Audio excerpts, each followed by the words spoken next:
रैखिक समीकरण क्या दिया है आपको?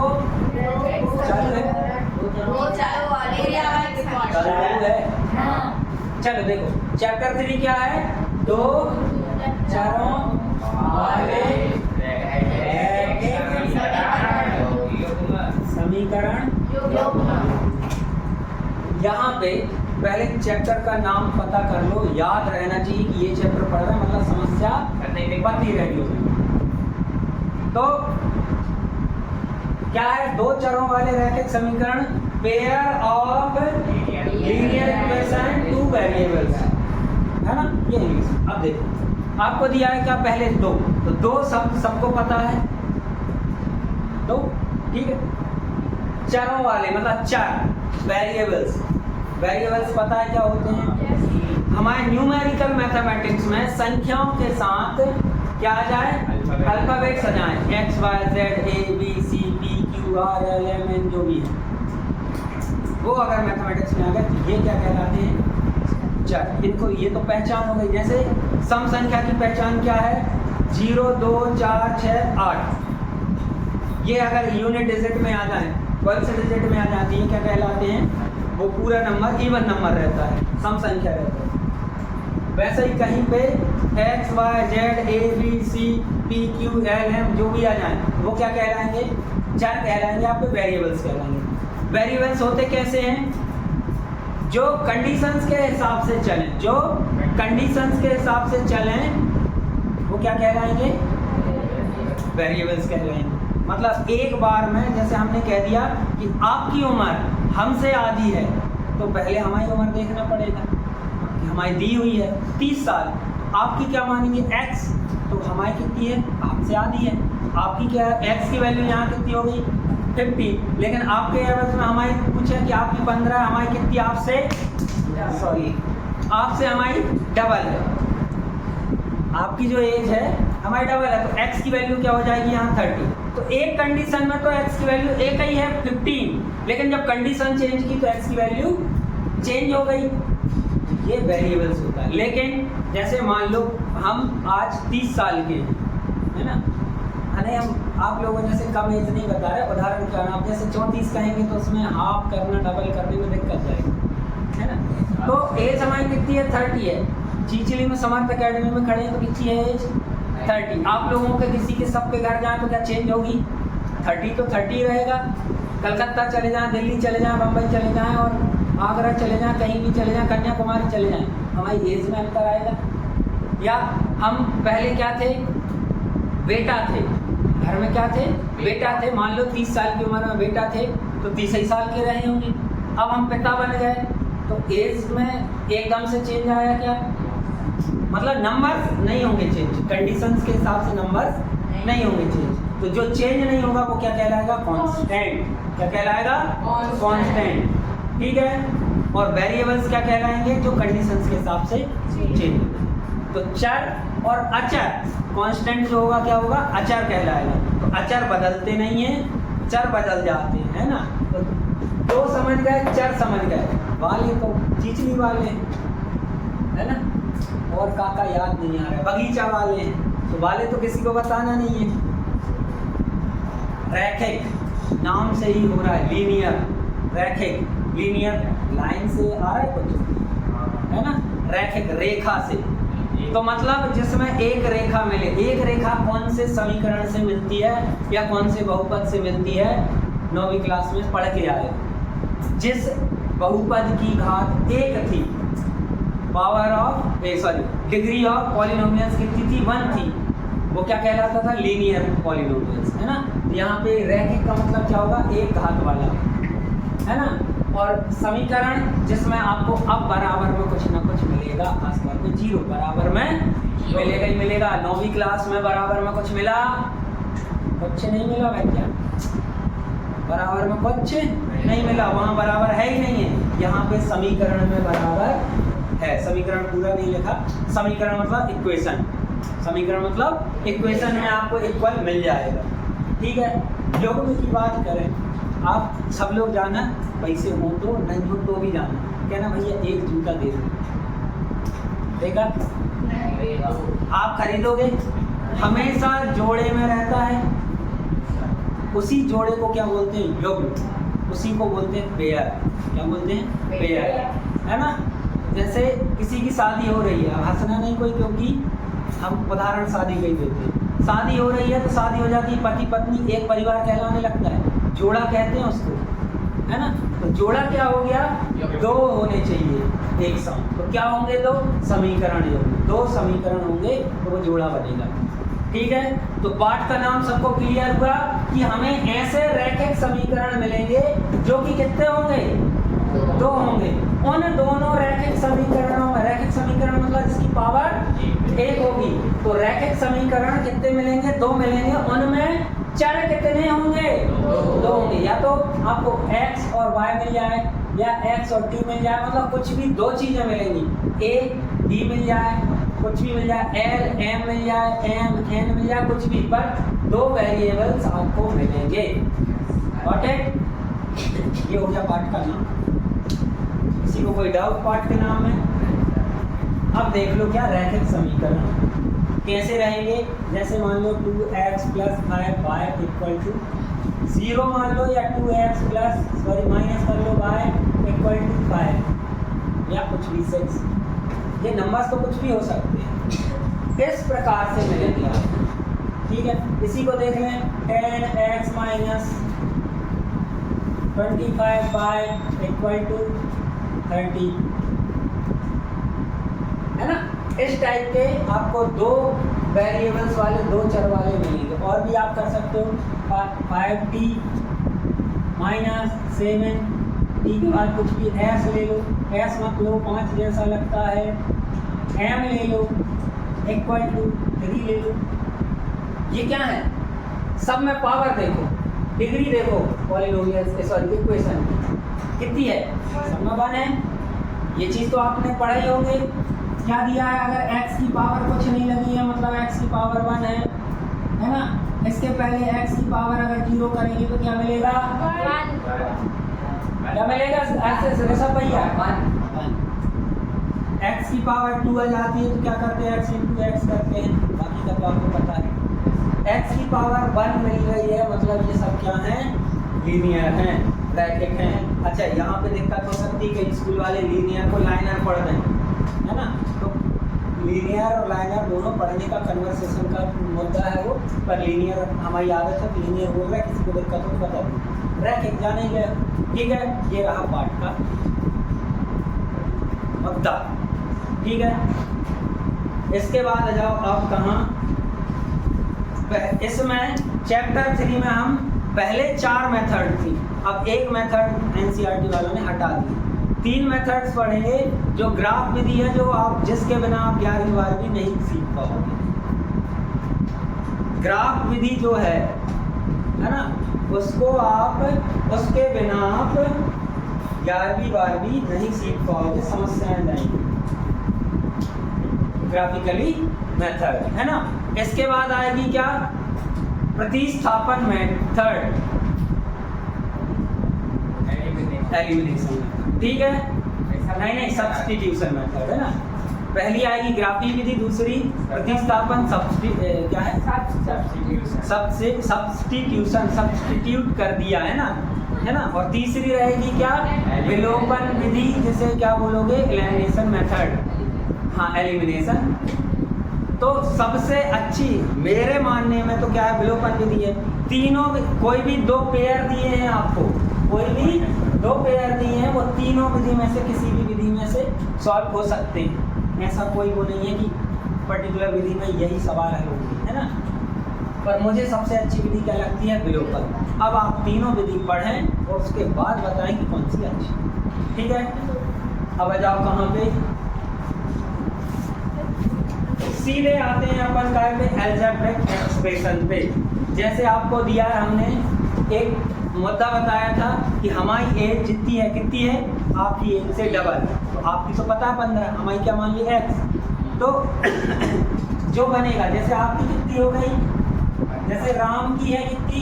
15 एज। तो मान लिया क्या? माना योगेश की एज कितनी हो गई?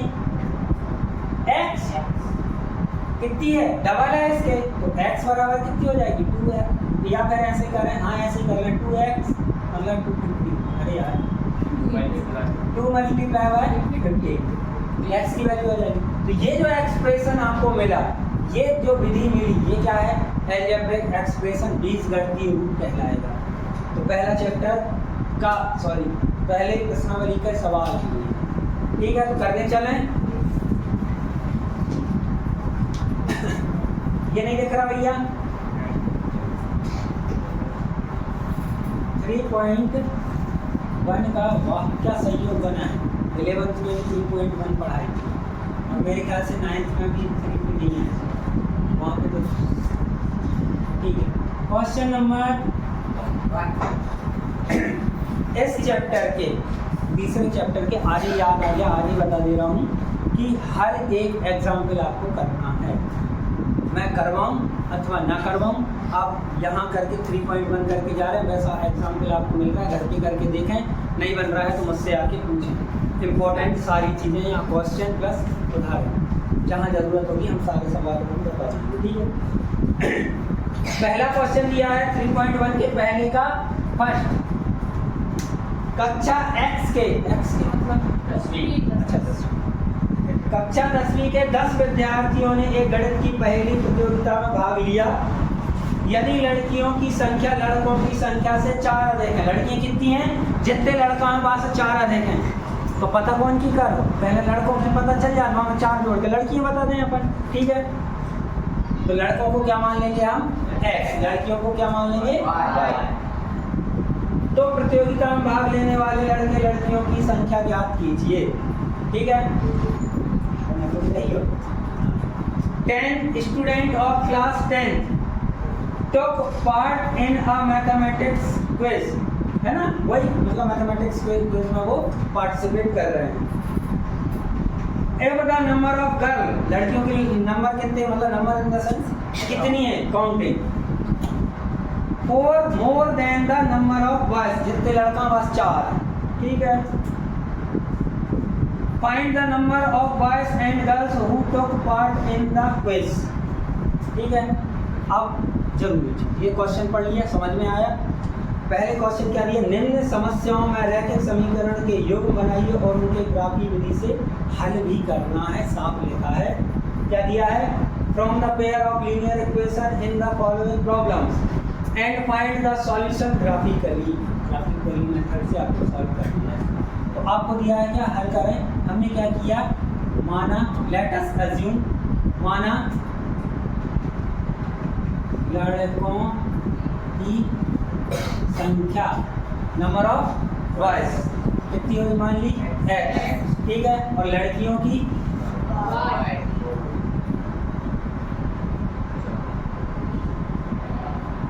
अच्छा, जहाँ पे हम एक चर वाले पढ़ेंगे वहाँ पे इसको क्या मानते, वहाँ पे इसको मान लेते क्या हम, क्योंकि टोटल स्टूडेंट कितने हैं 10, तो एक x हो गए, तो बाकी के बचे x घटा दो 10 में से, तो 10 माइनस x आ जाता। अगर एक ही वेरिएबल की बात होती, एक ही चर की बात, पर यहाँ पे 2 चर की उसने पार्ट में बात कर दी, इसलिए हमने 2 चर ले ली, ठीक है। इतने में किसी को कोई दिक्कत, मान लिया, ठीक है। तो पहले क्या लिखेंगे हम, अकॉर्डिंग टू क्वेश्चन, क्या बोल रहा है कि इन दोनों की संख्या कितनी है, टोटल नंबर ऑफ स्टूडेंट कितने 10, तो लड़के कितने हैं x, लड़कियां कितनी हैं y, इन दोनों को ऐड करेंगे तो 10 हो जाएंगे, तो हमने वही कर दिया x plus y equal to 10, that is equation number 1। कोई दिक्कत? पुनः अगेन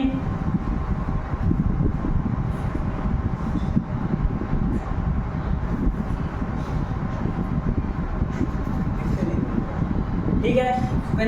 अब क्या बोल रहा है कि जो लड़कियों की संख्या है कितनी है, लड़कों से कितनी ज्यादा है, 4 4। ये समझ में आया, बस यही है समस्या, अगर ये समझ में आ रही है कोई दिक्कत। और आप स्कूल में नहीं हो, बाकी जगह नहीं, यहाँ समझ नहीं आएगा, जो भी दिक्कत हो पूछ लेना नहीं, पर तुरंत या जस्ट दूसरे दिन पूछ लेना। इसको हम तो दे रहे हैं समीकरण नंबर 2, लेकिन हमें तो पहले अलजेब्रिक एक्सप्रेशन में कन्वर्ट करना, तो ये क्या हो जाएगा, x को हम इस तरफ ले जा रहे हैं, है ना, क्या हो जाएगा y minus X equal to 4, correct है। इसको हम अरेंज करके लिख रहे हैं minus X plus Y equal to 4। देखिए आगे माइनस अच्छा नहीं लग रहा है, कपा कर मानो माइनस हटा दे रहे हैं प्लस, इसका माइनस हटाए तो क्या हो जाएगा, ये माइनस हो जाएगा, ये माइनस का, ये प्लस का है तो माइनस। ये आपकी पहली अलजेब्रिक एक्सप्रेशन, ये दूसरी अलजेब्रिक एक्सप्रेशन, ठीक है। कोई दिक्कत? ये लाल से इसलिए लिखा है, ये आपको लिखने की ज़रूरत नहीं, बस समझाने के लिए हमने बताया, ठीक। अब इतना तो ये क्या हो गया, हमने जो उनने बोला कि इन समस्याओं से बीजगणितीय रूप में लिखिए, अलजेब्रिक एक्सप्रेशन में आप लिखिए। तो पहला ये हो गया, दूसरा ये हो गया, या तो पहला ये हो गया तो उसी फॉर्मेट में ये दूसरा हो गया, ठीक है।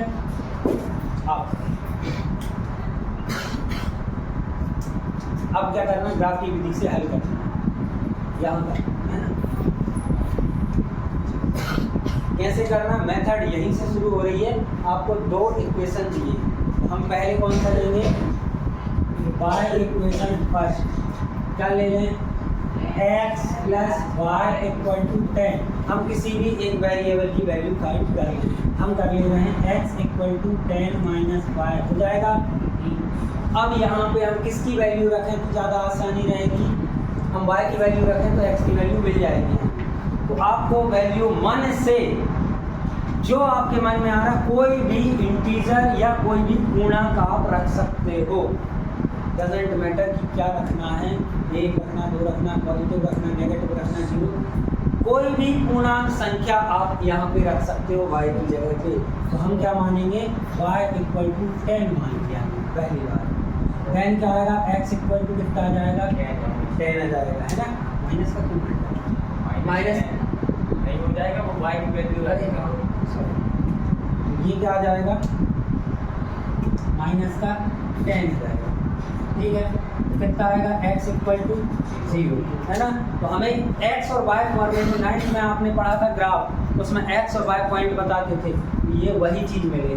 तो जब y कितना रहा, हम लिखेंगे कैसे, x y की टर्म में, पहले x आएगा फिर बाद में y आएगा। तो पॉइंट क्या हो गया, 0 और 10, ठीक है। इसके बाद अगेन इसमें इस बार हम क्या मान ले रहे हैं, y इक्वल टू 0 मान ले रहे हैं। तो x इक्वल टू 10 माइनस 0, तो यही आ जाएगा। दूसरा पॉइंट क्या मिल गया हमें, x y क्या मिल गया हमें, 10, x 10 और y, ठीक है। ये 2 पॉइंट मिल गए। तो एक लाइन खींचने के लिए 2 पॉइंट की जरूरत पड़ती है या नहीं पड़ती है? आप कहोगे सर एक पॉइंट से भी हम एक लाइन खींच सकते हैं, ये पॉइंट था इससे मैंने ये लाइन, पर जरूरी है यही लाइन, ऐसी भी तो हो सकती है, ऐसी भी तो हो सकती है, ऐसी भी तो हो सकती है, पर एक पॉइंट से तो हम अनंत इनफाइनाइट लाइनें खींच सकते हैं। पर एक लाइन बनाने के लिए, सिर्फ एक लाइन बनाने के लिए कितने पॉइंट चाहिए, मिनिमम 2 पॉइंट चाहिए, ठीक है। 2 पॉइंट हमें मिल गए। इसके बाद हम चले कहाँ, y इक्वेशन 2, समीकरण 2 से, अब समझ लीजिए, है ना। क्या हो जाएगा, y equal to X plus 4, यहाँ पे हम x बराबर मान ले रहे हैं, पहले x बराबर हमने कितना मान लिया, 0, तो y बराबर क्या आ जाएगा, 4 आ जाएगा। एक बार हमने x बराबर क्या ले लिया, -4 ले लें। आप कुछ भी ले सकते हो, कोई वो बाउंडेशन नहीं है, पर ऐसा लेना है कि आपके ग्राफ में वो आ जाए, छोटे छोटे वैल्यू आए, ठीक है। तो y हमने x बराबर क्या ले लिया, इस बार -4 ले लिया, तो y बराबर क्या आ जाएगा, -4 plus 4 then y equal to 0, है ना। तो यहाँ पे पॉइंट क्या आया, 0 4 आया, और यहाँ पे पॉइंट क्या आया, -4 और 0 आया, ठीक है। किसी को यहाँ तक कोई दिक्कत? अब हमें एक पार्ट ये हो गया, दूसरा पार्ट ये हो गया, तीसरा पार्ट देखिए। हम क्या करेंगे, इनकी एक डायग्राम मतलब एक टेबल बना लेंगे, x एंड y। जहाँ ग्राफ बनाओगे उसके पहले 1 2 3 और 4 खंड बना लिए।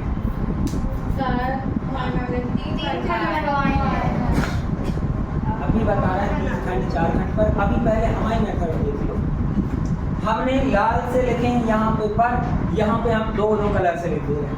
पहली वाली लाइन के इस वाले समीकरण के, कहाँ के, इस वाले समीकरण के हम नीले से लिखे दे रहे हैं। क्या 0 x कितना है 0, तो y कितना है 10। दूसरे में 10 और 0 है, 10 और 0, ठीक है। इसमें 0 और 4 ले लीजिए, कहाँ है 0 और 4, अलग अलग लाइनों के लिए, ये अलग लाइन के लिए, ये अलग लाइन के लिए, है ना। ये -4x में और 0 यहाँ, ठीक है। इनको प्लॉट करना है आपको, x ये y एक्सिस, ये x एक्सिस, ठीक है। ये तो आता है आपको, है नहीं आता? अरे अभी इसको रुको, अब सब समझा देंगे, पर अभी हमारी मेथड को समझ। ये कौन सा पॉइंट होगा, ओरिजिन पॉइंट मतलब मूल बिंदु, इसके निर्देशांक 0। इस तरफ जाओगे तो क्या आएगा, कितने तक जाना है आपको, x मैक्सिमम तक, छोटा सा है, और कोशिश करो नहीं आ रहा तो हम क्या करेंगे, 2 4 6 8 और 10 और ये 12, ठीक है। आगे तक चलो, अब पूरे को ऐसे ही करना पड़ेगा। ये कितना आएगा, 2 -1 -2 -4 -6 है ना, ठीक है। यहाँ पे भी वही जाएगा, 2 4 6 8 10 और 12। ये भी आएगा -2 -4 -6 -8 और आगे तक, ठीक है। अब देखें, ये लकड़ी मकड़ी डली कहते हैं, आप पीछे देखो कौन ले जाते यार, नहीं मारेंगे नहीं, लाइन खींचनी पड़ेगी ना। चलो ठीक है, देखो पहले हम कौन से, नीले वाले, x कितना है 0, कहाँ है x अब चाहिए, इसमें 0 कहाँ है, ये है, चलो 0 लिख लो, ये हो गया, ठीक है। यहाँ x ही है, यहीं खड़े रहो। अब y को भगाओ, y कहाँ जाएगा 10 पे, ये पॉइंट आ गया आपका, ये पॉइंट आ गया, ठीक है। दूसरा पॉइंट x 10 पे कहाँ आ गया, यहाँ, और y कहाँ 0, y 0 यही रहेगा, ये पॉइंट आ गया, ठीक है। अब स्केल होता तो हम समझ जाना, आप एक ही लाइन खींची है ना, ठीक है। ये आ गई लाइन, 2 पॉइंट से एक लाइन खींच गई। इसके बाद दूसरी लाइन देखें अपन, 0 का x पे 0 यहीं खड़े हैं, y पे 4 मतलब यहाँ पे, एक पॉइंट कहाँ मिल गया, यहाँ, ठीक है। दूसरा पॉइंट -4 ये, और y कितना 0 मतलब यहीं, इसको हमने खींच दिया क्या,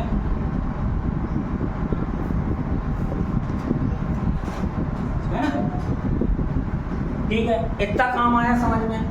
इसमें ये वाले पॉइंट किसके थे, इसके थे। इसमें यहाँ पे लिख दिया हमने कि ये वाला समीकरण क्या है, x प्लस ये लिख दिया x plus y equal to 10, है ना। और ये वाली लाइन किसकी है, इसकी है, क्या की है, y equal to x plus 4। ये हो गया आपका पूरा सवाल है। अब ठीक है, जिसको कोई डाउट नहीं, आज ही आप एक ग्राफ कॉपी खरीद लें और ये सारे ग्राफ उसी में बनाए, कम से कम 12-15 पेज की ग्राफ कॉपी खरीदना कोचिंग के लिए, उसमें ही करना, तो मतलब एग्जैक्ट आपको पॉइंट मिलेंगे। अब इसका आंसर सुन लो बेटा, आंसर क्या है, ये कहाँ आ रहा है, लगभग 4 पे आ रहा है, लगभग 4 पे आ रहा है ना। x कहाँ आ रहा है 4 पे, और y कहाँ जा रहा है, अब ये आंसर अपन देखें कहाँ 6 पे आएगा लगभग, थोड़ा सा आपको बनाने में स्केल होता है नहीं बेटा, देखो इसलिए हम कह रहे हैं कि ग्राफ में बनाओगे ना तो क्या आएगा, ग्राफ में आप बनाओगे तो इक्वल आएगा, बिल्कुल ये 6 पे आएगा। क्यों आएगा बेटा, इसी चीज को आप एक काम करो, ग्राफ लेके आओ, फिर हम बताएंगे ये आएगा 4 पे, ये आएगा 6 पे। अब स्केल नहीं था तो थोड़ा आगे पीछे हो गया है उसमें, तो ये जो लिखा है लास्ट में यही आपका आंसर है। तो यहाँ 3 आएगा, हाँ तो यहाँ पे 3 पे आएगा, यहाँ पे 7 आ जाएगा, ठीक है। तो यहाँ पे क्या आ जाएगा, 3 आया तो यहाँ 7 आएगा, और ये फिर देखेगा काय पे 3 पे, ये देखेगा काय पे 7 पे। ठीक है, समझ गए? तो ये जो है ये आंसर आया है। मतलब आगे क्या लिखते हो आप, x लिखते हो। x किसकी संख्या है? लड़कों की। तो लड़के कितने थे? 3। और लड़कियां क्या है? बाय तो मैंने लिखा है, ये लिखा है, मतलब ये 7। ठीक है, अब बाकी की चीजें हम फिल कर दे रहे हैं। अब लिखिए, ये हो गया क्या? 0 10, और ये हो गया क्या? 10 और 0। ये हो गया क्या? -4 और 0, और ये हो गया कहाँ? 0 एंड लिख लो। सर ये वाला